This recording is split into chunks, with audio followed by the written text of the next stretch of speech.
Last chapter जो part आहे it's all about it here. Syllabus मध्ये बघून घेऊ ते आपण. पायथन लायब्ररी म्हणून त्यांनी स्पेसिफाय केलेलं आहे. आता याच्यामध्ये काही लायब्ररी जे असे आहेत ना, ते प्रॅक्टिकली पॉसिबल नाही आहे सगळं. जसं की हा जो पार्ट आहे याच्यामध्ये डुएबल ज्या गोष्टी आहेत दॅट इज अ पांडास. ठीक आहे, पांडासचं एक्झाम्पल करून बघा. त्यानंतर मॅटप्लॉटलिब्स हे करू शकतो व्हिज्युअलायझेशन. पण अपार्ट फ्रॉम दिस हे जे टेन्सर फ्लो आहे, केराज आहे, हे जे स्कायपा आहे, जेमिन्स आहे किंवा हे जे गोष्टी आहेत ना, ते एक एक लायब्ररीला स्टडी करण्यासाठी 6 महिने वर्षभर पण कमी पडतो. त्याला दॅट हेवी मॉडेल्स इथे याला 1 वर्ष पण काम करा तरी कमी पडेल. फक्त त्यांनी एक इंट्रोडक्शन दिलेले आहे. कारण हे जे त्यांनी फक्त नावं देऊन ठेवलेले आहे जसं की deep learning, data modelling and machine learning, हे फक्त नावाला चांगलं वाटतं की पायथनचा यूज अशा वेळेने पुढे यूज होऊ शकतो. ठीक आहे, म्हणून तो पार्ट आहे. डेटा एनालाइज मध्ये आपण पांडासचे एनालाइज करू शकतो. जसं की एक्सेलचा डेटा रीड करून त्याच्यामध्ये अनालिटिक कर, तो एक पार्ट डुएबल आहे. मॅटप्लॉट मध्ये जो डेटा सेट आहे त्याला मॅटप्लॉट मध्ये लायब्ररीमध्ये दाखवता येतो, तो पण आहे. पण ह्या ज्या गोष्टी आहेत दॅट्स व्हेरी डीप. याला खूप डीप मॅथचं नॉलेज लागेल, तुम्हाला स्टॅट्सचं नॉलेज लागेल. ठीक आहे, देन एसक्यूएलचं नॉलेज लागेल, एक्सेलचं नॉलेज लागेल. आणि फक्त पायथनच्या कोरवर आपण काय करू शकत. ठीक आहे, त्यामुळे ह्या अशा गोष्टी आहेत. नॅचरल लँग्वेज हे जे नावाला एवढं सोपं आहे, ते अख्खं रोबोटिक्सला जो ट्रेन करतो ना आपण, की कसे इनपुट आले पाहिजे, कसं आउटपुट आलं पाहिजे, या खूप डीप गोष्टी आहेत. काही एक्झाम्पल मी दाखवतो. मी याच्यावर काम करतोय, पण भरपूर वेळ लागते मला सुद्धा करण्यासाठी. पण ते मॉडेल शोधणं, कम्पॅटिबिलिटी अचीव्ह करणं, मग त्याच्या बेसवर मी त्या गोष्टी मॅनेज करतोय. म्हणजे काही एक्झाम्पल मी दाखवू शकतो तसं, जे मशीन लर्निंगच्या रिलेटेड आहे किंवा याच्या रिलेटेड डीप लर्निंग किंवा न्यूरल नेटवर्कच्या रिलेटेड आहे. जसं की मी एक याच्यावर काम करत होतो. मला ते जॅर्विस सारखं बनवायचंय. म्हणजे मशीनला मी जे इनपुट देईल तो मला त्याच वेळेने त्याच्यात बोलून दाखवेल किंवा जे मी बोलेल त्याच्या वेळेने तो टेक्स्ट तयार करेल. तर असे काही लायब्ररीज आहेत. जसं part of that machine learning parts. अरे याच्यात असं एक मॉडेल शोधलं मी, जसं की PYTTX3 दिसतंय. तो लास्ट चॅप्टरचा पर्पज हेच आहे की जे थर्ड पार्टी एक्सटर्नल मॉड्यूल्स आहेत, जे मशीन लर्निंग मध्ये असेल, अनालिटिक मध्ये असेल किंवा ग्राफिक्सच्या रिलेटेड असेल किंवा डीप लर्निंग किंवा न्यूरल नेटवर्क, अशा ट्रेनिंगसाठी ते बनवले गेले. याचं एक बेस्ट एक्झाम्पल हे आहे की जसं मी याच्यात काय म्हणतो, जे इनपुट मी टाकणार आहे, ठीक आहे, हालाही कोड छोटाच असतो, तुम्हाला ते भेटून पण जातं असं कोड मला करायचंय. तर इथे मी विचारू शकतो की त्याला जे बोलेल ते की hello sir how are you.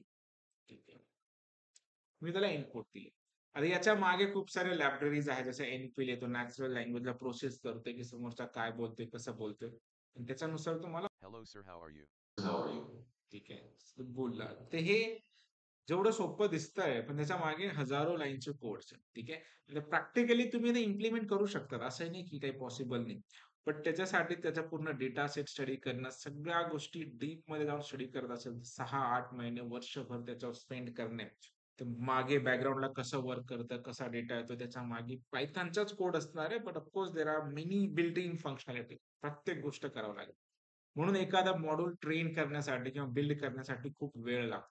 आपल्याला वाटतं फक्त 2-4 मॉड्यूल शिकलो बिल्ट इन आणि आपल्याला एआयचा जॉब भेटेल, पॉसिबल नाही. कारण तुम्ही जर स्वतः एवढं सर्च करून फक्त इन्स्टॉल करून जर काम करताय, ते नाही करू शकत. ते करू शकता. ठीक आहे, आता तुम्ही एक न्यूज ऐकली की माहित नाही की एक IIT मद्रास का बॉम्बे मधला एक मुलगा आहे, IIT मधलाच आहे तो. त्याला 720 कोटीचा पॅकेज भेटलेला आहे. ठीक आहे, बट हा खूप न्यूज असं त्यांनी दाखवलं की 720 कोटी त्याला ऍक्च्युअल मध्ये भेटलेले. पण तो ऍक्च्युअल मध्ये भेटलेले नाही, त्याच्यामध्ये खूप सारे टर्म्स कंडिशन आहे. टर्म्स असे आहेत की त्याच्याकडे जी आयडिया आहे, जी आयडिया त्याने प्रोजेक्ट त्याच्यासाठी त्याला हायर केलं, ते 720 करोड त्याला कधी भेटणार आहे, एका वर्षात नाही भेटणार आहे. त्याच्याकडून 5 वर्षाचा कॉन्ट्रॅक्ट करून घेतलेला आहे. ठीक आहे, त्याला पर इयर करोड मध्ये भेटते. पण हे पॅकेज त्याचं इस्टॅब्लिश कधी होईल, नाही तर सुंदर पिचाईपेक्षा मोठा पॅकेज, पॉसिबिलिटी थोडी असेल. ठीक आहे, त्याची आयडिया त्याला 5 वर्षामध्ये इम्प्लिमेंट करायची. ठीक आहे, आणि त्याच्या इम्प्लिमेंट झाल्यानंतर त्याचा तो पॅकेज. कारण ती जी आयडिया त्याने जे बनवलेली, जे पण मशीन लर्निंग किंवा जे पण एआयचे सगळे टूल्स वापरून असं काहीतरी कॉम्बिनेशन त्याची आयडिया आहे. ती जर इम्प्लिमेंट झाली तर त्याचे हजारो करोड कंपनीला भेटू शकतात. ठीक आहे. त्याच्यातून त्यांना 720 जरी दिले तर कंपनीला 250-300 कोटीचा फायदा. कोणती कंपनी नाही म्हणणार. पण त्यांनी टर्म्स कंडिशन जे ठेवले, प्रॅक्टिकली इम्प्लिमेंट झाले, सगळ्या गोष्टी लाईन अप झाल्या, मग तुम्हाला तेवढं पॅकेज भेटेल. पण न्यूजवाल्यांना काय लागतं? दाखवून देतात. ठीक आहे. कारण आजपर्यंत आय-आय-टीचा हायेस्ट पॅकेज जो आहे ना, तो काहीतरी 2 का 3 कोटीचाच आहे. ठीक आहे. हिस्ट्रीमध्ये. त्याच्यामुळे याच्यापेक्षा जास्त तुम्ही डायरेक्ट 50 कोटी, 100 कोटी सोडा, डायरेक्ट 720 कोटीचा न्यूज बनवून टिकले. मी मी पण मग म्हटलं असं काय आहे? सुंदर पिचाईपेक्षा मोठा माणूस कोणता आला?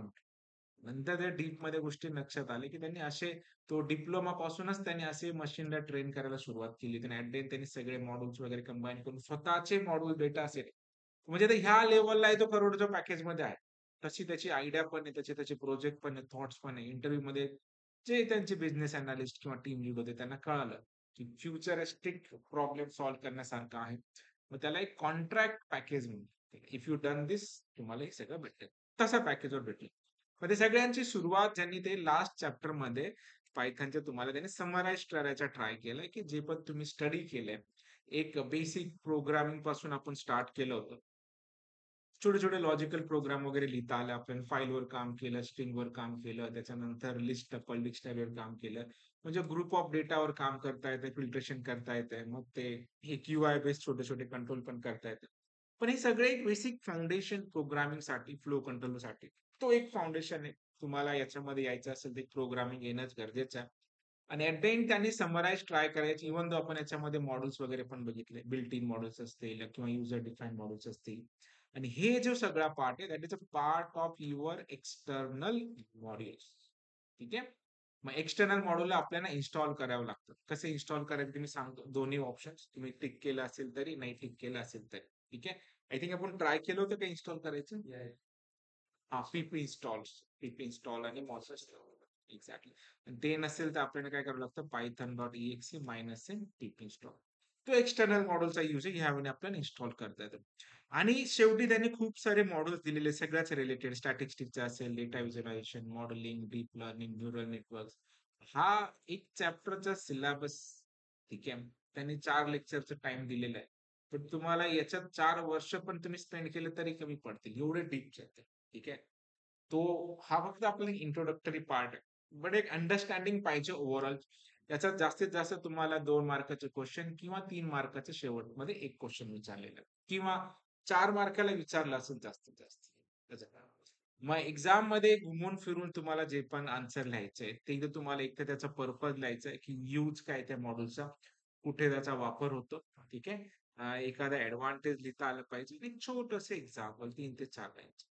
तेच इम्पोर्ट फाइल करून एक छोटासा कोड. तसे नोट्स मी प्रॉपरली क्रिएट करायचं ट्राय केले. कारण त्याला खूप वेळा इन्स्ट्रक्ट दिले. मग असं पाहिजे, तसं पाहिजे. फायनली एक त्याने समराईज करून ते मी एक नोट जनरेट केले. आणि एकदम प्रॉपर आहे. एक्झामच्या आधी तुम्ही थोडं त्याला बघू शकता. काही गोष्टी आपण प्रॅक्टिकली पण इम्प्लिमेंट करणार आहे. बट हे जे प्रॅक्टिकली पॉसिबलच नाही. कारण ते मॉड्यूल जरी इन्स्टॉल करायला गेले, मी 300-400 एमबीचा एक मॉड्यूल आहे. पूर्ण लॅपटॉप स्लो करून. ठीक आहे. त्यामुळे प्रत्येक गोष्ट रन करून बघणं असं काही गरजेचं नाही. पण याच्यामधले पांडाज आहे माझ्याकडे मॅटप्लॉटलिब आहे. ते आपण करू शकतो. ठीक आहे. आणि खूप हेवी मॉडेल्स आहेत ते केराज-बिराज, सीव्ही पण असतो एक सीव्ही मॉडेलचा कॉम्प्युटर व्हिजन्स वगैरे. तो पार्ट दिलेला नाहीये, बट तो पण आहे का? ओपन सीव्ही, कॉम्प्युटर व्हिजन्स म्हणतात त्याला. तो व्हिडिओ, ऑडिओ, इमेजवर काम करण्यासाठी त्याचा वापर केला जातो. ठीक आहे. तर मी हे शॉर्टली जेवढं पॉसिबल होईल 3 ते 4 मार्काच्या हिशोबाने ते सगळ्या लाईनीत एका लाईनीत पुट करायचा ट्राय केले. मला पण ते जास्त हेवी जाणार नाही. छोटे-छोटे पार्ट्स मी केलेले आहेत. एआयने जनरेट केले. पण ठीक आहे. लॅबरेट स्टॅटिस्टिक्स अँड पहिला जो पॉइंट्स आहे. इव्हन तुम्ही याच्यात पण बघून घ्या क्वेश्चन पेपरमध्ये जरी बघितलं. कारण हे फक्त स्टडी करत बसले की ते मग त्याच्यामध्ये कितीही काम करा तुम्ही ते कमीच पडेल. पण आपला मेन फोकस आहे की एक्झाममध्ये जे आलेले क्वेश्चन्स आहेत ते सॉल्व्ह झाले पाहिजेत. आणि हे एक चांगले ते समराईज म्हणून विचारले गेलेले आहेत गोष्टी. लास्ट चॅप्टर 3 ते 2 ते 3 मार्कालाच तुम्हाला जास्तीत जास्त असेल. व्हॉट इज अ नमपाय विचारतील. नमपाय कशासाठी वापरतात? त्याच्यामुळे छोटेसे आन्सर आपण मेन्शन केले. नमपाय काय? Handling numeric data and arrays आणि न्यूमरिक डेटासाठी वापरलं जातं. थोडंसं explanation, provide a fast mathematical function and multi dimensional arrays. हे थेअरी पार्ट आहे. याच्यात आपण जास्त काही ॲड ऑन नाही करू शकत. ॲडव्हांटेज काय, high performance operation, easy to perform, algebraic and statistic operators. मग असे एक एक दोन दोन तुम्हाला लाईन्स लक्षात ठेवावं लागतील. डेफिनेशन आहे ते पाठांतर करा किंवा लक्षात ठेवा, काही पण करा. आणि 4 मार्काला विचारलं तर एक छोटासा एक्झाम्पल, जेवढं शॉर्ट एक्झाम्पल देता येईल तेवढं शॉर्ट एक्झाम्पल मी केले. इम्पोर्ट नंपाय, ठीक आहे, तो पार्ट. आणि एक ॲरे म्हणजे तो लिस्टच पार्ट असतो, लिस्टला ॲरे पण म्हटलं जातं. आणि हे सगळ्यांचं त्यांनी काय काढलेलं, एक मीन काढून. मीन कसं काढता माहितीये ना? ऍव्हरेज करून नंबर ऑफ डिवाइड बाय त्याने हे केले. आता ह्यात यांची सम किती येते, चे पण हा, त्याचा मीन एक मीडिएटर काढून टाकला. 6चा मीन जो असेल कॉमनली पार्ट होणार, जो पण पार्ट आहे त्याच्या अकॉर्डिंगली त्याने म्हणजे ते मॅथेमॅटिकल ऑपरेशनला सोपं करून टाकतात, जे तुम्ही प्रॅक्टिकली त्याला कॅल्क्युलेट करणं. कारण मीन कॅल्क्युलेट करायचा तो फॉर्म्युला वगैरे असेल, त्याच्यामध्ये पॅरामीटर व्हॅल्यू पास करा, फॉर्म्युला इम्प्लिमेंट करा. पण विथ द हेल्प ऑफ असे लायब्ररीज जो आपल्याला जे आहे fast mathematical functional and multi dimensional ॲरेचं ऑपरेशन परवडतं, तो त्याचा यूज आहे. असे पॉसिबली शॉर्ट नोट्स बनवून ठेवलेले तुम्हाला ते इझिली कामा येतील, ठीक आहे. पांडास काय ते प्रॅक्टिकली बघू आपण. पांडास बेसिकली एक्सेल सोबत काम करण्यासाठी वापरलं जातं. एक तर एक्सेलचा डेटा रीड करता आला पाहिजे किंवा काही डेटा जनरेट करून एक्सेल मध्ये ऍड करता आला पाहिजे. तो एक्सेलचा पार्ट बघणार. हे पण तेच advantage of Python, to work with CSV data, faster data filtration वगैरे सगळं करतात. परत तेच विचारलेले features of NumPy, that is part. आता सी बॉर्न, आणि इवन दो हा तुम्ही बघायला गेले ना क्वेश्चन मार्क मध्ये, यू कॅन टोटली स्किप करू शकता 6चा. ऍज पर तुम्ही जर बाकीचे चॅप्टर व्यवस्थित करताय, तुम्ही हा 6 चॅप्टर पूर्णपणे ऑप्शनलला जरी टाकून दिलं, एकही काही नाही केलं, तरी तुमचे सगळे क्वेश्चन सॉल्व्ह होऊ शकतात. कारण प्रत्येक क्वेश्चन पेपर मध्ये एक क्वेश्चन हा ऑप्शनल असतो, ठीक आहे. खूप रेअर मध्ये होईल की दोन्ही चॅप्टर, एकाच चॅप्टरचे दोन्ही क्वेश्चन एकाच पॅच मध्ये, असं कधी होत नाही शक्यतो. त्यांनी 6चे 6 व्यवस्थित करतात ते, ठीक आहे. आणि हे 2 किंवा 4 मार्काचे क्वेश्चन्स आहेत. आणि एकही त्यांनी असं क्वेश्चन तुम्ही बघितला नसेल की एक्झाम्पल द्या त्याच. ते ऍटलिस्ट विचारतील ऍडव्हान्टेज किंवा तो काय आहे, ऍडव्हान्टेज किंवा फीचर्स, व्हॉट इज अ सी बॉन्ड्स, टेन्सर फ्लो यूज काय, त्याचे फीचर्स काय आहे, मॅटप्लॉट काय, व्हिज्युअलाइज काय, फक्त लायब्ररीचे नाव किंवा आहे, ठीक आहे.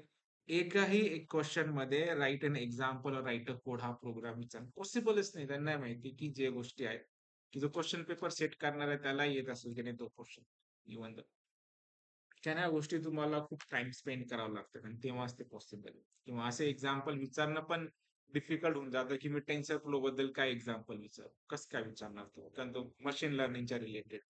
आणि विचारून विचारून किती मार्क, लास्ट तुमचा 4 मार्काचा क्वेश्चन, 4 मार्कामध्ये एक्झाम्पल बसतच नाही, त्याचे डेफिनेशन आणि यूज मध्ये चालले जातात. तो एक पार्ट आहे. इथे पण त्याने शेवटी नमपान हे मग 2-3 क्वेश्चन पेपर मध्ये बघून घ्या. शक्यतो त्यांनी फोकस कशासाठी केलेला आहे. नमपाय खूप वेळा आलेला आहे, पांडा जास्त आलेला आहे, टेन्सर फ्लो आलेला आहे. बट कुठलंही विचारू शकतो, ते काय सांगता येत नाही. सी बॉर्न कधी कधी विचारलेले. बट अपार्ट फ्रॉम तुम्ही जर इथे बघितलं तर खूप सारे पॉइंट्स आहेत. याच्यामधून नमपाय विचारलेला आहे, कधी पांडा विचारलेला आहे, म्हणजे दोन्ही पैकी एक विचारतच. डेटा व्हिज्युअलायझेशन मध्ये त्यांनी हे विचारलेलं आहे, ठीक आहे. मॉडेलिंग मधून काही विचारलं नाही अजून. डीप लर्निंग मध्ये टेन्सर फ्लो विचारलेलं आहे. याच्या पलीकडे अजून काही विचारलं की जेमिन वगैरे, ठीक आहे. तर 2 ते 3 मार्क किंवा 4 मार्काला मोस्टली 2 किंवा 3 मार्काचं डेफिनेशन मध्ये विचारतात ते. तर हे पार्ट बघायचे. प्रॉपर डेफिनेशन आणि एक्सप्लेनेशन मी दिलेलं आहे, थोडं आपण बघून घेऊ तरी पण. सो नंपाय आहे पहिला पॉइंट. जिथे पण नंपाय आला तुम्हाला तिथे काय करणार आहे आपण, हँडलिंग न्यूमेरिकल डेटाज अँड ॲरेज वर काम करण्यासाठी त्याचा वापर केला जातो. तो फास्ट मॅथेमॅटिकल ऑपरेशन प्रोव्हाइड करणार आहे, ठीक आहे, हाय परफॉर्मन्स वगैरे, तो पार्ट आहे. पांडाज आपण प्रॅक्टिकली इम्प्लिमेंट करू ऍज युजल. स्कायपाय जसा नमपाय त्याचवेळेस स्कायपाय म्हणजे एक सायंटिफिक पायथन सारखं होतं. Scientific computing and operation mathematics, म्हणजे तुम्ही सायंटिफिक कॅल्क्युलेटर वगैरे होतं का तुम्हाला? नाही, तुम्ही इलेक्ट्रॉनिक नव्हतं ना तुम्हाला. सो आम्ही कम्प्युटर सायन्सला होतो. एक होतं नॉर्मल मॅथेमॅटिकल कॅल्क्युलेशन राहतं, दुसरं एक आता सायंटिफिक कॅल्क्युलेटर राहतं. त्याच्याच जे कॅल्क्युलेशन करायचे त्याच्या रिलेटेड हे फंक्शनॅलिटी प्रोव्हाइड करतं. ठीक आहे. पण हा जो स्कायपा आहे तो बनला कशावर आहे? तो बनला आहे तुमचा NumPyवर, की एक्स्ट्रा ॲड ऑन फंक्शनॅलिटी करण्यासाठी. कारण बेसिक मॅथेमॅटिकल ऑपरेशन हा तो प्रोव्हाईड करून देतो NumPy. बट काय सायंटिफिक कॅल्क्युलेशन करायचं असेल तुम्हाला, मग त्यावेळी तुम्हाला काय लागेल? ते लागेल. आता हा जो पार्ट आहे हा तुमचा झाला बेसिक कॅल्क्युलेटर. इथे सायंटिफिक कॅल्क्युलेटरचा पार्ट आहे की नाही बघावं लागेल. पण तुमच्या मोबाईलमध्ये जर तुम्ही बघितलं ना, तुम्हाला तिथे दिसेल की सायंटिफिक पण पार्ट असतो. बघावं लागेल सायंटिफिक आलं सायंटिफिक कॅल्क्युलेटर्स. तुम्ही बघितलं सगळ्या गोष्टी कशा आहेत? एक्स, तेच रूट सोड, मॉड, एक्सपोनेन्शियल, लॉग वगैरे. याच्या रिलेटेड ऑपरेशन करण्यासाठी काय वापरलं जातं तुमचं? स्कायप आहे झालं आपल्याला. ठीक आहे. हे मशीन लर्निंग, डेटा सायन्स हे जे हे मशीन लर्निंग मध्ये का वापरलं गेलं असेल? कधी आलाय क्वेश्चन मार्क मध्ये ह्याच गोष्टी का बरं? कारण विचार करा मशीन लर्निंग म्हणजे जसं आपण एखादा रोबोट बनवलं. ठीक आहे. आता एखादा असा रोबोट बनवला की समोर भिंत येते. त्याला कळायला पाहिजे ना, आता मला स्टॉप करायचं, मग इथे डायरेक्शन जायचं. मग त्याला कसं कळेल? ते सायंटिफिक कॅल्क्युलेटरमध्ये त्याचं सगळं कॅल्क्युलेशन आहे ना, की समोर किती डिस्टन्स येतंय, कधी थांबायचंय, कधी टर्न घ्यायचं. हे ऑटोमॅटिक हे सगळं कॅल्क्युलेटेड पार्ट असतं. जे पण असेल, ड्रोनला पण कधी कळतं किती उंच जायचं, किती फॅन फास्ट फिरवायचे. फक्त जनरल प्रोग्रामिंगनी सगळ्या गोष्टी करू शकत नाही. म्हणून ज्याला मशीन लर्निंग मध्ये किंवा एआय मध्ये जायचंय त्याचं मॅथ आणि स्टॅट्स एवढं प्रॉपर पाहिजे, एवढं डीप कॅल्क्युलेशन पाहिजे. तेव्हाच तो मशीन मध्ये त्याला इम्प्लिमेंट करू शकतो. तिथे जनरल प्रोग्रामिंगचे सपोर्ट तुम्हाला लागेल, बट जोपर्यंत तुमचे कॅल्क्युलेशन किंवा हे चुकीचे ठरले, तुम्ही प्रोग्राम लिहून पण काय करणार? रोबोट बनायला त्याने जाऊन भिंतीला अडकून गेला पडलं, काही काम करणार त्याचं. तो पार्ट इथे खूप तुमचा इम्पॉर्टन्स रोल प्ले करतो आणि सायंटिफिक रिलेटेड कोड करण्यासाठी तुम्हाला हा वापरला जातो. ठीक आहे. इंटिग्रेशन इंटरपोलेशन असे छोटे छोटे टर्म्स आहेत. तो मोर फंक्शनॅलिटी ऍड करतो नमपाय. नमपाय वॉज ओनली द मॅथेमॅटिकल आणि स्कायफाय मध्ये सायंटिफिक कॅल्क्युलेशनच्या रिलेटेड तो काम करतो. ठीक आहे. तो पार्ट आहे. पांडाचं practical example but this is about sky. ठीक आहे. हे मी कशाने लिहिलं? ठीक आहे. ओके, हे ड्रॉ केलं होतं का मी? तरी म्हणलं असं कसं कसं राहू दे. निकल जाऊ. असं ओके. स्काय पाय त्याचं पण एक एक्झाम्पल देऊन टाकलेलं त्यांनी सायंटिफिकचं काही कॅल्क्युलेशन करायचं. पांडास प्रॅक्टिकली बघू आपण डेटा फ्रेम वगैरे कसं मोस्टली द एक्सेलच्या डेटा रिलेटेड काम करतो एनालिटिक्स साठी. तो प्रॅक्टिकली बघणार आहे advantage of testing. Stat module, statistic module like linear hypothetical testing वगैरे ते सगळे स्टॅटिस्टिक रिलेटेड कॅल्क्युलेशन साठी याचा वापर होतो. मॅटप्लॉटलिब ग्राफ्स जनरेट करण्यासाठी त्याचा वापर होतो, प्लॉट्स वगैरे ते आपण प्रॅक्टिकली बघणार आहे, ते त्याचं समजून जाईल त्याच्यामध्ये. स्टॅटिस्टिकल व्हिज्युअलायझेशन साठी पण सीबॉर्न असते. मॅटप्लॉट पण तोच प्रकार आहे त्याच्या रिलेटेड. म्हणजे जो फर्स्ट पॉइंट आहे तुमचा जो बेसिकली जो दिलेला आहे, कसं त्यांनी काय मेन्शन केलंय, स्टॅटिस्टिक एनालिसिस मॅथमॅटिकली गोष्टी, मग तो नंपा असेल बेसिक फॉर्म्युलाचं करण्यासाठी, सायंटिफिक कॅल्क्युलेशन साठी, पांडाज एक्सेल डेटा साठी, आणि हा जो मॉडेल्स आहे तो स्टॅटिस्टिकलच मॉडेल साठी काम करतो. व्हिज्युअलायझेशन मध्ये जो पण डेटा तुम्ही जनरेट केला त्याला ग्राफ थ्रू कसं तुम्ही जनरेट करणार त्यासाठी वेगवेगळ्या लायब्ररी देऊन केलं. ठीक आहे. कधी कधी असा एखादा क्वेश्चन विचारलेला आहे की याच्यात मी क्वेश्चन बघत होतो तेव्हा एक लक्षात आलं होतं, data visualisation give any 4 data visualisation library name. कोणत्या कोणत्या इथे व्हिज्युअलायझेशन साठी? मॅटप्लॉटलिब, सीबॉर्न, प्लॉट लायब्ररी असे जे लायब्ररीचे नाव आहे. ठीक आहे. डेटा मॉडेलिंग अँड लर्निंग साठी हे मशीन लर्निंग साठी हे दिलेले आहेत. मग त्याच्यामध्ये सायंटिफिक किट जो आहे तो सायंटिफिक किटचा रोल काय आहे ते बघावं लागेल इथे. ठीक आहे. सायंटिफिक किट काय करतो? Machine learning and predictive modelling, provide classification, regression, clustering tools. म्हणजे जी पण गोष्ट त्याला दिसते त्याच्या वेगवेगळे क्लासिफिकेशन वगैरे तो प्रोव्हाइड करतो. ओके. खूप सारे मशीन लर्निंग अल्गोरिदम्स आहेत याच्यासाठी वापर केला जातो. तो पार्ट आहे. त्याचं एक्झाम्पल पण आपण ट्राय केलेलं आहे घेण्याचं, त्याचं काय करते. एक्झिक्यूट काय करतो? High performance and gradient boosting, push dedication tree algorithm for regulation and classification हे असे टर्म्स आहेत. एखादा डेटा आला की त्याला कुठल्या वेने आपल्याला ते स्ट्रक्चर मध्ये मांडता येईल आणि कसं करता येईल. हा थोडा ऍक्युरेट आहे, फास्ट आहे. ठीक आहे.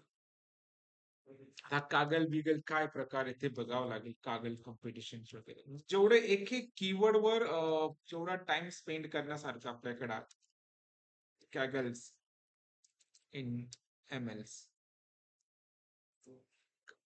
नेट गेला.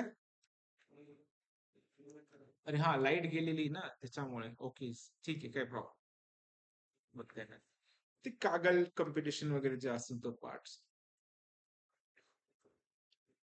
इलिस्फाय integrated and debugging purpose help machine learning and predictions. ठीक आहे. हे याला समजतं की why model is a prediction, म्हणजे ही गोष्ट कशासाठी बनली, कशासाठी बनली, का बरं वापरायचं. तर त्याच्या रिलेटेड सपोर्टिंग कोड प्रोव्हाइड. हे छोटे छोटे टर्म्स आहे, डेफिनेशन लक्षात ठेवावं लागेल. टेन्सर फ्लो जो आहे तो गुगलचा फ्रेमवर्क आहे बेसिकली फॉर मशीन लर्निंग साठी त्यांनी बनवलेला आहे. डीप लर्निंग आणि एआय मॉडेलिंग ट्रेनिंग त्यासाठी त्याचं काम केलं जातं. म्हणजे हा मशीन लर्निंगचा बेस्ट एक्झाम्पल सिरीने आपलं गुगल असिस्टन्स हा जो पार्ट आहे तुमचा तो मशीन लर्निंगचा, आणि त्याच्यामध्ये टेन्सर फ्लोची लायब्ररी वापरली गेलेली आहे. ठीक आहे. तुम्ही त्याला जे पण बोलणार तो मशीन त्याचं अंडरस्टँड करेल की काय आउटपुट दिलं पाहिजे, त्याच्यानुसार तुम्हाला तो आउटपुट देतो. PyTorch research oriented deep learning म्हणजे फेसबुक वापरते त्याच्यामध्ये फ्रेमवर्क. रिसर्च करता की कसं टाईपचं रिसर्च करता येईल, जसं तुमच्या फ्रेंड्स मध्ये तुम्हाला तो ऑटो सजेस्ट करतो की हा तुमच्या म्युच्युअल लिस्ट मध्ये याला ऍड करा. मग त्यांना ऍक्च्युली लागतो डेटाच, आणि त्या डेटावर रिसर्चिंग केलं जातं आणि ऑटोमॅटिकली तुम्हाला त्या गोष्टी प्रोव्हाइड करणार, की त्याच्यामध्ये असे अल्गोरिदम्स वापरले जातात.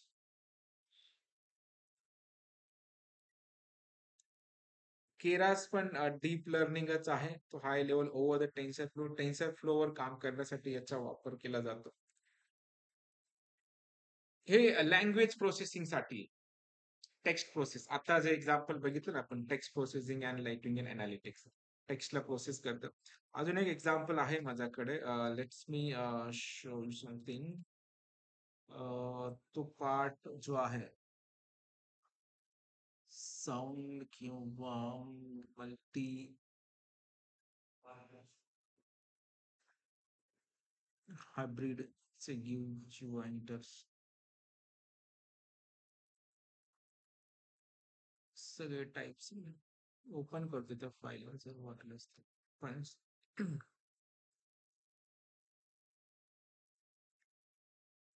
टेक्स्ट टू स्पीच केलं होतं ना आपण. अजून एक आहे माझ्याकडे, तो बेसिकली साऊंड आहे की ए आय आर म्हणून नाव काय ते दिलं होतं मी. हा पार्ट पण करते मला. हा, तर हा एक पार्ट प्रोजेक्ट आहे जो न्यूरल नेटवर्क जे लँग्वेज प्रोसेसिंग साठी करतो. जसं आता मी याला रन केलं ना, लेट मी रन.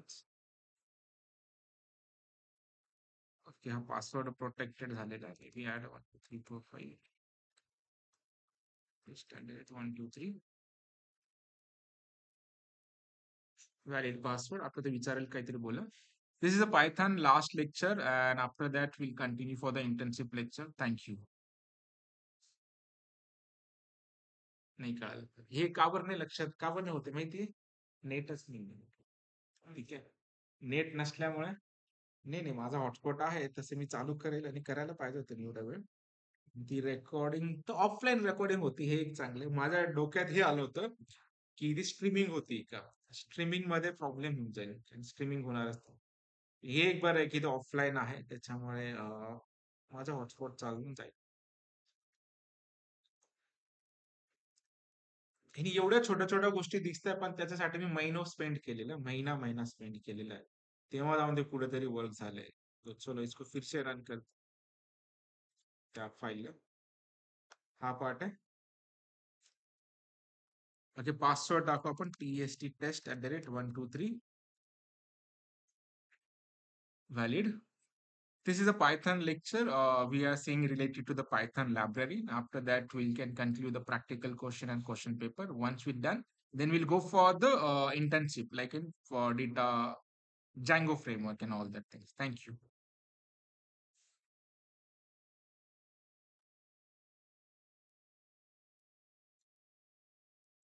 टाइम संपला. जास्त बोलून दिलं वाटतं मी. ठीक आहे. पण तो बेसिकली आउटपुट जो आहे, मी जे बोललो ना, ते टेक्स्टमध्ये कन्व्हर्ट करतो. तो तो वेगळा होता. त्याला ते टेक्स्ट दिलं तर तो बोलतो. आता मी जे बोलले त्याच्यात टेक्स्ट कन्व्हर्ट करतो. ठीक आहे? चला थोडंसं छोटा देऊ. मे बी नेट स्पीड त्याला कमी होत असेल, असं होतं. काही पण टाका. हे कॉन्फ्लिक्ट झालंय काहीतरी. Hello, how are you? Thank you. Give me the text. नाही, नाही. प्रोसेस करेल. ठीक आहे. ते मी खूप बोलून गेलो. तो मे बी नेटच्या स्पीडने, कारण हे आपण जेवढे पण मॉड्यूल वापरतोय ना, ते मॉड्यूल असे काही नाही आपल्या सिस्टममध्ये. तो त्याचे रिसोर्सेस कुठून ना कुठून डेटा सेट्स वगैरे सगळं करून घेतो. Hello, how are you? Thank you. Give me the text. हां, तो पण पार्ट आहे. पण डिपेंडिंग ऑन खूप सारा डेटा बोलला आणि त्याच्यात टाईम पण दिलेले आहेत. किती टाईमात बोललं पाहिजे, काय बोललं पाहिजे. अजून आपण बोलू शकतो कारण आता लिंक झालेल्या आहेत. This is a Python. This is a Python session for the Python library. Once we done that, we solve the practical question as well as an exam question up to this or exam preparations. Thank you. Give me the text.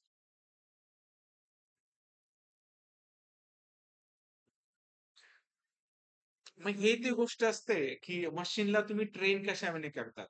आता हे लक्षात आलं की जे आपण मशीनचं code बनवलेलं आहे तो थोडं शॉर्टकट साठी. तसं रोबोट पण अरे Python session for the Python language that we can solve आता प्रॅक्टिकलचं ऑप्टिकल केलं. ठीक आहे. प्रोनाउन्सिएशन मध्ये as well as exam question up to this or exam. ठीक आहे. क्लिअर बोलायला ऑब्विसली तुमचं जे प्रोनाउन्सिएशन आहे, कारण त्यांच्यामध्ये हा प्रत्येक वर्डचं कंपॅरिझन करतोय. हे जे लायब्ररीज आहेत तुमचे रोबोटिक्स मध्ये हेच वापरतो. कारण ते एलेक्साला आपण बोलतो ना, एलेक्सा काय करतो मग तुमचं ऐकतो, मग त्याच्यानुसार तो त्याच्याकडे जो डेटा आहे तो शोधतो. तुम्ही एलेक्सामध्ये टर्न ऑन टीव्ही किंवा टर्न ऑन बल्ब, त्याच्यामध्ये IoT plus machine learning plus हे सगळ्या गोष्टी वापरलेल्या आहेत. ठीक आहे. तुम्हाला अटेंड कळत असेल की फक्त हे थेरॉटिकल आपण डेफिनेशन लक्षात ठेवू शकतो, पण प्रॅक्टिकली करायचं असेल याच्यात मी किती टाइम स्पेंड केलाय, किती लायब्ररी टाकलेले मलाच माहिती. ठीक आहे. विथ छोटे छोटे कोड्स. पण असे काही लायब्ररीज आहेत, स्पीच रेकग्नायझेशन आणि हे something something, with the help of this आपण हे सगळ्या गोष्टी प्रॅक्टिकली करू शकतो. ठीक आहे. मग याच्यात मॉड्यूल बिड्यूल तुम्हाला अनडिफाईन्ड येतील, सिस्टमचे रिलेटेड असतील, स्पेसिफिक व्हर्जनचे असतील, पण ते करता येतात केलं ना. नाही, एक्सटर्नल मॉड्यूल्स इनबिल्ड नाहीये. हा, जे हेवी मॉड्यूल्स आहेत ते इनबिल्ड नसतात. मग हे जो पार्ट आहे तुमचा, हा कशाचा आहे, लँग्वेजला प्रोसेस करतो. मग आता लँग्वेजचं काय करायचं, तुम्ही कशा थ्रू देता, काय देता, असे काही काही मॉड्यूल्स आहेत ते याच्यामध्ये अवेलेबल असतात. ठीक आहे. मग घुमून फिरून थेअरीमध्ये तुम्हाला हेच आहे. मी सगळे डेफिनेशन वगैरे तुम्हाला देऊन टाकेल आणि तुम्ही त्याचं प्रॉपरली प्रिपरेशन करू शकता. हे दिलेलं आहे बघा, टेक्स्ट प्रोसेसिंग लँग्वेज अनालिटिक्स, म्हणजे हा working on human language data. आपण जे बोलतोय त्याचा डेटा करतोय. ठीक आहे. त्याच्या मागे पण रिच डेटा अँड लेक्सिकॉन असतं. यूज तो एनपीएल टास्क आहे, नॅचरल लँग्वेज प्रोसेसिंग टास्क साठी वापरलेले आहे. ठीक आहे. तो पण पार्ट आहे. हा एक स्कायपा आहे तो त्याच्या सर अजून गोष्ट प्रोसेसिंग करण्यासाठी वापरला जातो. तो रेकग्नायझेशन डेटा काय येतोय, कसा येतोय, तो पार्ट आहे. हे खूप गरजेचं आहे मशीन लर्निंग आणि याच्यासाठी करण्यासाठी. टेक्स्ट ब्लॉग आहे हा, simple and fewer easy library for sentiment analysis and translation, जे आपण आता स्पीच रेकग्निशन ट्रान्सलेशन बघितलं. सो असे काही एक्झाम्पल आहे ते तुम्ही प्रॅक्टिकली वगैरे करू शकता हळूहळू छोट्या छोट्या गोष्टी. एक हा एक नॅचरल लँग्वेजचे काय माहिती का, ही जी गोष्ट त्यांनी केलेली आहे, काय सांगितलं त्याने, टेक्स्ट दिले आय लव्ह पायथन्स. मग त्याच्यामध्ये ते सेंटिमेंट वर्ड किती आहे, सॅडनेस किती आहे, त्यांनी ते दाखवलं की पोलरिटी 0.5 सेन्सिटिव्ह तुमचं सब्जेक्टिव्हिटी हे आहे. तुम्ही तिथे आय हेट किंवा समथिंग काय वापरले किंवा त्याच्या रिलेटेड जो सेन्सिटिव्हिटी देईल. ठीक आहे. आता असे जेव्हा एक्झाम्पल तुम्ही डायरेक्टली जेव्हा कॉपी करून रन करायचा विचार कराल, सगळ्यात अगोदर एक एरर देईल. तो एरर काय असेल, आणि असे सहसा एवढ्या लवकर एक्झाम्पल रन होत नाही. ते पण आहे. एक्झाम मध्ये थेअरी मध्ये लिहायला काय वाटत नाही, कारण तिथे कोड रनच करायचं ना आपल्याला. याला जर मी रन केलं, let's me save this file first, download मध्ये जाऊन, सॉरी डॉक्युमेंट मध्ये जाऊन, CMCSPY मध्ये जातो मी. कुठलं होतं ते, NPL नाव देऊन टाकतो. ठीक आहे. याला जर रन दिलं, पहिला एरर देईल अनडिफाईन्ड मॉड्यूल टेक्स्ट ब्लॉक. ठीक आहे, कारण ते मॉड्यूल इन्स्टॉलच नाही आपल्या सिस्टीम मध्ये. तर आपण एक ऑप्शन हे की आपल्याला हे मॉड्यूल्स आपण इन्स्टॉल करू शकतो. इन्स्टॉल करण्यासाठी जाणार आपण कमांड प्रॉम्प्ट वर, CMD वर जाणार आहे मी ते. मी डायरेक्ट पिप वापरू शकत नाही, कारण तो पाथ वगैरे माझा सेट नाही. पिप इन्स्टॉल मी हे जर केलं, पिप इज नॉट रेकॉग्नाइज, माझ्याकडे ऑप्शन आता डायरेक्ट यायचं आहे, python.exe मायनस एम करणार आहे, देन पिप इन्स्टॉल तो पार्ट. ओके. आता हा पण प्रॉपरली त्याच व्हर्जन साठी बनलेला आहे का, त्याच्यानुसार तो रेकग्नाइज करेल, आणि हे जर झालं तर चांगली गोष्ट आहे. Okay, ignoring invalid disturbance and properly download होतंय. बघत असाल तर किती लायब्ररीज आहे त्याच्या मागे. ठीक आहे, ही खूप हेवी मॉडेल्स असतात, 1.5 MB हे MB, देन अजून जो जो डेटा त्याला लागेल, कारण तो असा नाही की फक्त तुमचे एक स्पेसिफिक टास्क, त्याच्या लायब्ररीतील जेवढे गोष्टी रिलेटेड असतील. ओके, इन्स्टॉलिंग कलेक्टेड पॅकेजेस, त्यांनी रेकग्नायझेशन केलं, जॉब लिप केलं, नॅचरल लँग्वेज प्रोसेसिंगचं केलंय, टेक्स्ट ब्लॉक पण केलंय. पाहिजे होतं एक, पण त्याने काय केलं, सगळेच केलं. ठीक आहे, काय करायचं, आपण काही घेणं नाहीये. सिंपल आहे, लायब्ररी इन्स्टॉल करा. आता मी याला जर रन केलं तर आपल्याला तेच आउटपुट आलं पाहिजे त्यांनी जे दिलेलं आहे. बघू आता काय येते output.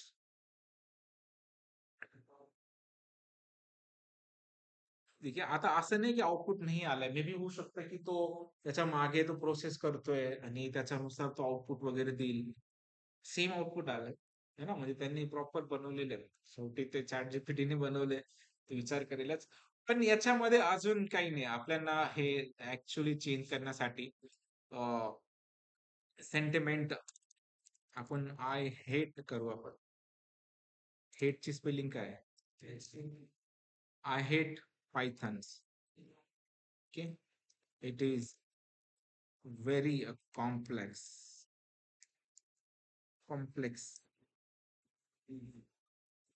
It is very complex. आता बघू त्याची पोलॅरिटी काय. ठीक आहे. ओके, बेसिकली हे जे टेक्स्ट ब्लॉक आहे ते दोन्ही गोष्टीसाठी बनलेले आहे. एक काय, पोलॅरिटी आणि सब्जेक्टिव्हिटी. तर थोडं चेंज झालं, म्हणजे ते वर्क होत आहे. जे याच्यात अजून जसं हार्श अजून काय बोलू शकतो आपण, शिवी नका देऊ फक्त. ठीक आहे, तुम्ही टेस्ट करण्यासाठी घरी करू शकता, पण गेट लॉस्ट करून गेट लॉस्ट. I hate. आता बघू, पोलॅरिटी तर काहीच नाही, डायरेक्ट तुमचं 0.8 तो मायनस मध्ये. ऍक्च्युली आपण हेड बीट लिहिले ना, तर प्लस मध्ये नाही. ठीक आहे, आता तो पोलॅरिटी आपण चेक करू.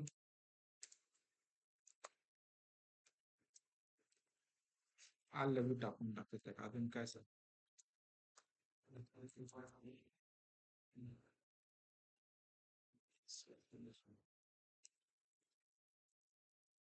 ठीक आहे, आता बघू. प्रेशर वाढलं, सो तो पार्ट आहे. म्हणजे हे असे मॉडेल्स आहे, याच्यात हे आउटपुट पेक्षा ना तुम्हाला तो थीम आहे, जो सांगण्याचा जो प्रयत्न करतोय, तो लास्ट टॉपिक तुमचा, तो इम्पॉर्टंट. तो लास्ट टॉपिक काय सांगतोय, so these are the models related to what, natural language processing. जी लँग्वेज देतो, मग त्या लँग्वेज मध्ये सेन्सिटिव्ह वर्ड किती, काय वर्ड किती, त्याच्या बेसवर त्यांनी एक्झाम्पल दिलेले आहे. टेन्सर फ्लोचं पण पार्ट, मॅटप्लॉटलिबचं पण पार्ट, हे पण. सो ते हे लक्षात आलं पाहिजे, छोट्या छोट्या गोष्टी त्याचा विचार आपल्याला करता येत. ठीक आहे, हे सगळं थेरॉटिकल पार्ट आहे, आणि एक अंडरस्टँडिंग भेटतंय. काय करा माहितीये का, ह्याच्यावर तुम्हाला जास्त वेळ देण्याची गरज नाहीये. पहिले 5 चॅप्टर सगळे क्वेश्चन पण आपण केलेले आहे. एक्सेप्शन असेल, 100% क्वेश्चन येणार, ते व्यवस्थित प्रिपरेशन करा. आणि जो जो लास्ट चॅप्टर आहे त्याच्यामधून फक्त तेच क्वेश्चन प्रिपेअर करा जे एक्झाम मध्ये आले. म्हणजे एक तुमचं झालं नमपाय, पांडाज आणि टेन्सर फ्लोस. खूप कॉमनली तेच विचारलेले, कारण ते एक्सप्लेन करण्यासारखे, आणि ते आले तर चांगलेच आहे, नाही आलं तर ऑप्शनल आहे. प्रत्येक गोष्ट हे स्काय किट, एक्स गोस्ट आणि ELI आणि जेमिनी हे वेळ नाही घालवायचा.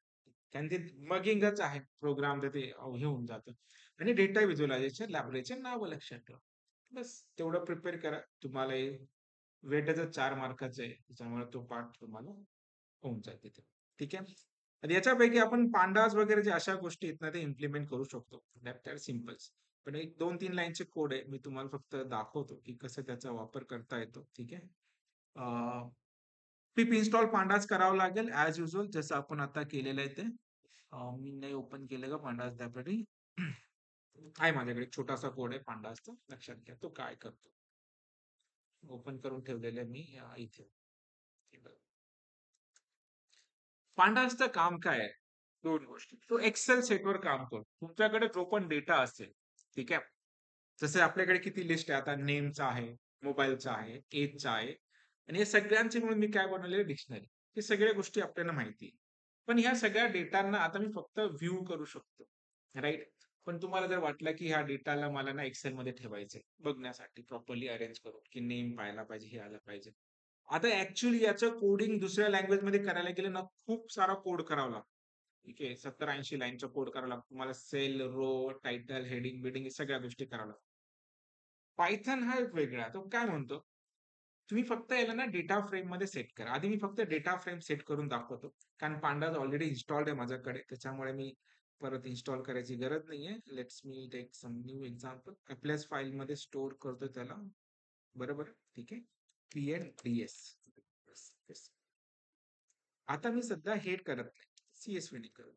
ठीक आहे. आता हे डेटा बघितल्यानंतर आता 2-3 ऑप्शन आहे आपल्याकडे. तिन्ही ऑप्शन मी पुटअप करून दाखवतो. पहिलं प्रिंट डिक्शनरी. आणि डिक्शनरी कशी प्रिंट होणार आहे ते माहिती. नॉर्मली की व्हॅल्यू पेअर मध्ये. सगळे आउटपुट बघा. स्लो होतंय. ठीक आहे. नेटचं पण डिपेंड आहे. पहिला पार्ट काय तुमचा? डिक्शनरी.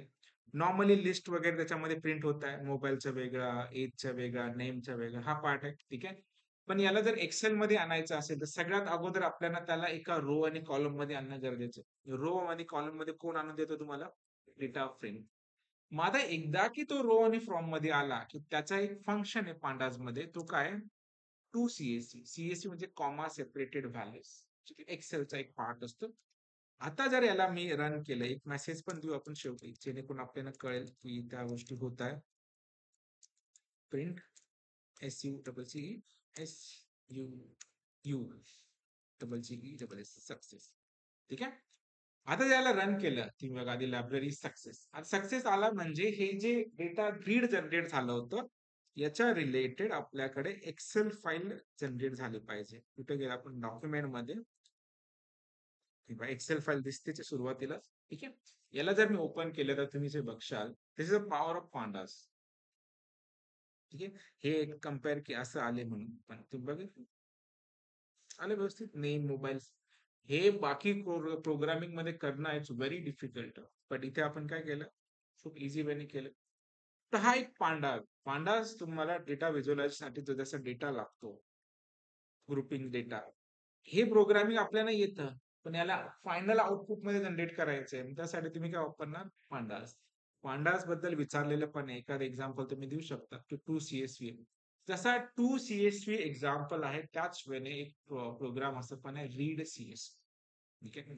पायथनची जी एक्सेलचा जो डेटा आहे तो रीड पण करता येतो. ठीक आहे. तो रीड पण आपण इथेच करून बघू एका मिनिटासाठी. चलो दोन्ही फंक्शन होऊन जातील. मी हे पण कमेंट करतो, हे पण कमेंट करतो. आणि tf dot read CSV, suppose मी data is equal to data frame, नाही pd डॉट रीड CSV करावं लागेल. pd dot read READ CSV. त्याच्यामध्ये सेम फाईल देतो की हा जो फाईल आहे आपल्याला रीड पण करायचं. ठीक आहे. आणि हा PRINT प्रिंट इथे डेटा करतो. चेक करू तो रीड करतो का नाही. नाही. Permission denied. आता हा पार्ट का बरं परमिशन डिनाइड आहे ते पण सांगतो. कारण आपल्याकडे बाय डिफॉल्ट जे युजर्स मध्ये आपण डेटा ठेवतो ना कम्प्युटरचा, सी ड्राईव्ह मध्ये किंवा डॉक्युमेंट मध्ये, तो अलाव करत नाही, कारण तो ऍडमिनची ऑथॉरिटी तिथे असते. हे जर वेगळ्या ड्राईव्ह मध्ये वगैरे ठेवलं तर तिथे तो मे बी होऊ शकतो. पण आपण इथे बघून घेऊ की रीड सीएसव्हीचं एक छोटस एक्झाम्पल. नेट कनेक्शन गेलंय का? केलं तर आहे. READ read CSV files pandas Python. 2 लाईनचा कोडच असतो तो बेसिकली. शो मोर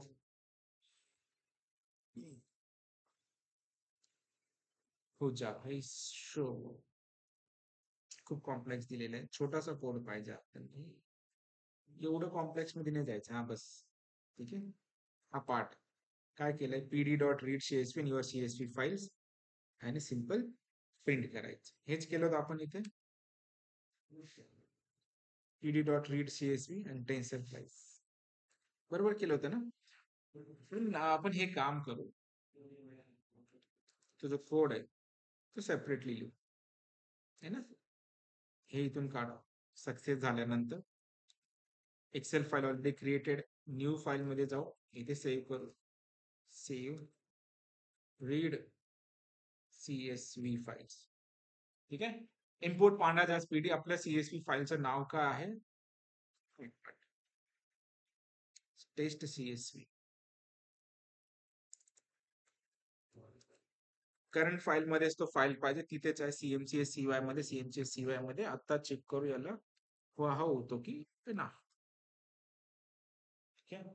आला म्हणजे आपला डेटा एक्सेल मध्ये टाकता पण येतो आणि तिथून टाकलेला डेटा एक्सेल मध्ये, एक्सेल मधला डेटा रीड पण करता येतो. याच्यासाठी जो तुमचा मेन यूज करतो तो पांडास करतो. हा इथे तुम्हाला काम लक्षात आलं. तो हे CSVचा आहे. आणि त्याच वेळेने तुमच्याकडे डेटा पण आहे. एक मॅटप्लॉटचं एक छोटंसं एक्झाम्पल घेतो म्हणजे तुम्हाला ते लक्षात येईल. कोड समजून जातो, काही असे गरजेचे लक्षात ठेवायची गरज नाहीये. नवीन घेऊ आपण ChatGPT. Simple Matplotlib library, matplot example करून टाक.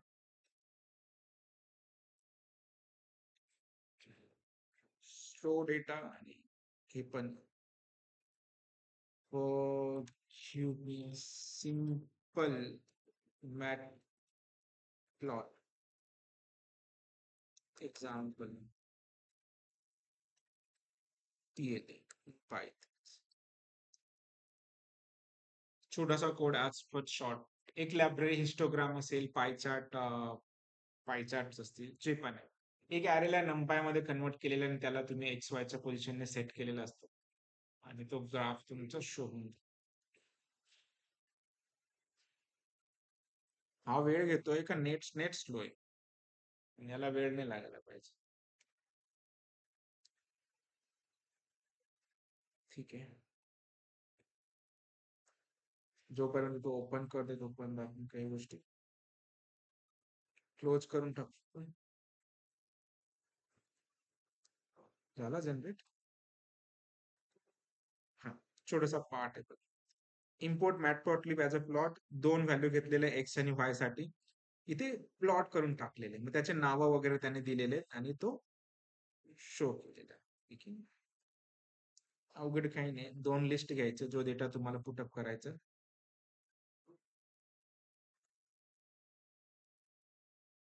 खूप सारे फाईल्स आहेत. एक new files XY plt.plot.xy. Title दिलेला आहे simple line graph and this and show. ठीक आहे, याला शो करू. आता ती लायब्ररी इन्स्टॉल्ड पाहिजे असेल. Installs empty plot plots. Let's see. होईल ग्राफ जनरेट्स है ना. सो एवढी पॉवर येते त्या प्लॉट मध्ये. Right sir. हा graph plots XY library and plot and something. म्हणजे हे प्रॉपरली झालेलं याच्या डेटानुसार, जसा डेटा आहे त्याच्यानुसार त्यांनी ग्राफ केले. हे टायटल काय दिलेलं आहे ते जे पण simple line graph. X axis साठी तुम्ही एक्स ऍक्सिस दिले, वाय ऍक्सिस दिले आणि इथे शो केलेले आहे. मग असे बरेचसे ग्राफचे पार्ट आहेत. आता हा तुम्ही हे जर सांगितलं की for pie chart pie chart साठी एक एक्झाम्पल बनवून देईल म्हणजे तो सर्कल जो असतो ना तुमचा पाय चार्टचा डेटा, ठीक आहे, तो पार्ट. असेच एक्झाम्पल आहे सिंपल सिंपल. सेव्ह कर.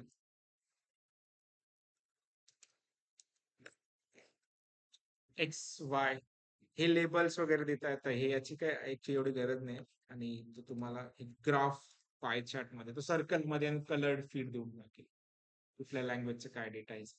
मग डेटा सायन्स डेटा अनालिटिकॉलचं काम काय आहे, डेटा रीड करणं, फिल्ट्रेशन करणं, त्याला अशा लायब्ररीमध्ये दाखवणं, ठीक आहे.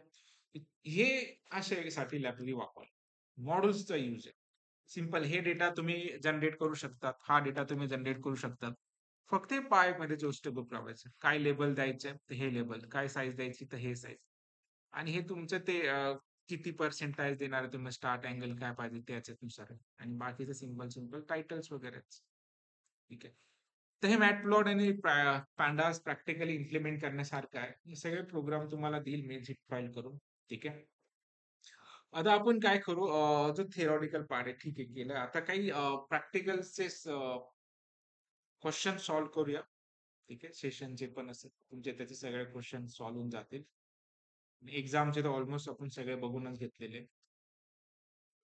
फ्रायडे पर्यंत त्या दोन गोष्टी करून घेऊ, ठीक आहे. सॅटर्डेला रक्षाबंधन सुट्टी असेल संडे, मंडे पासून प्लॅन आउट करू काय करतात, ठीक आहे. चालेल. प्रोग्राम टेक्स्ट टू स्पीचचा ट्राय करा तुम्हाला इम्प्लिमेंट करण्याचा तो घरी. टेक्स्ट टू स्पीच ठीक आहे.